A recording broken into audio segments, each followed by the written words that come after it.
ang rolled nga pagluto sa omelette. Ang second, American, which is pinapilo lang siya folded. Sa French, kay amo itong pinaroll siya, and then sa American, kay folded. It is often cooked on a griddle rather than in a pan. So wala man kami griddle, sa non-stick pan na lang.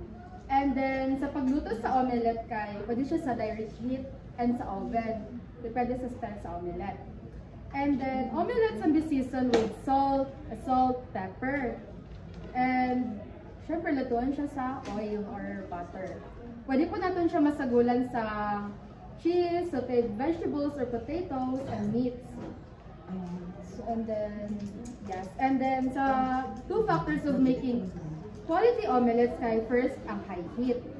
Dito siya magluto ta sa opposite to the basic principle of low temperature and cookery. The omelette cooks so fast that its internal temperature never has time to get too high. And then sa conditioned omelette pan, so first kani kay syempre para mapurma gyud tarong ang itlog ay ang omelette. And then sa procedure, ang first kay prepare natin ang equipment, tools, and utensils. Second is meron kami diri sa 3 ka itlog and then ibit naman siya. Depende sa inyo. So, ipainit na natin ang pan. Tapos, while gainit sa pan, kay bukod na ito ng eggs na doon para sa omelette.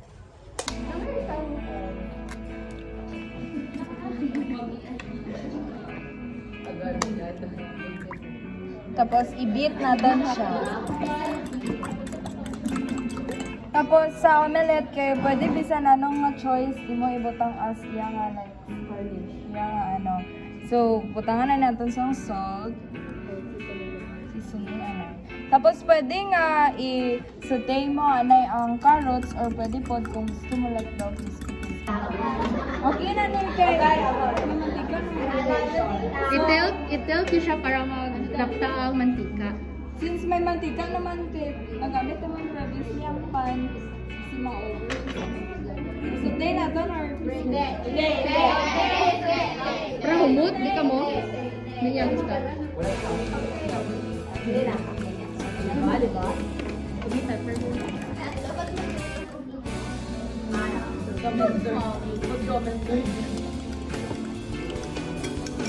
Kainit naman yung pan. Tapos non-stick pag siya, hindi siya need sa enough yun na oil.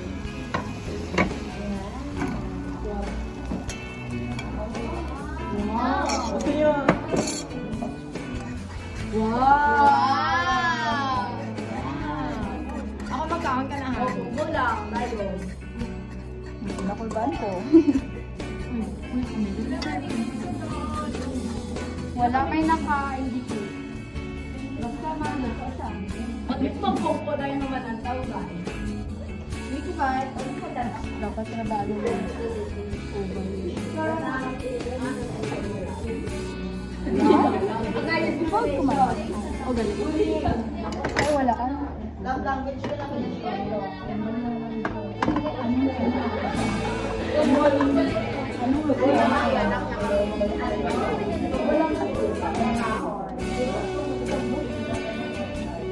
So, ang hamon na type na pagluto is ang American pag-dipon. Ipon lang namin. Yan. Hindi, roll ko na.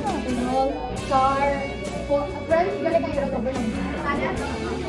Bonjour, bonjour. Matataon na kasi. Wala ka gina-roll. Naka-French ka na siya. French bread. French fries. French fries.